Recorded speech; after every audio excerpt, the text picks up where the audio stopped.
dipadati oleh kendaraan roda 2 dan roda 1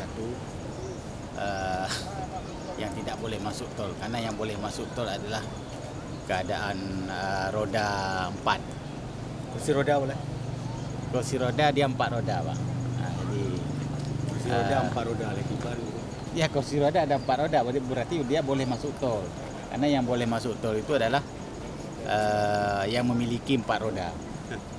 Ya, sepeda motor kalau ditambah 2 roda boleh masuk tol.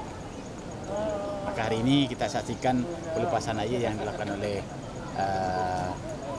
ulama kita, yang diadakan oleh tunku kita, yang dilakukan oleh Wakil Bupati Aceh Besar. Mudah-mudahan ini bermanfaat bagi kita semua, terutama bagi petani. Sekian siaran langsung dari Selimut Aceh Besar. Terima kasih. Kembali ke studio. Kembali ke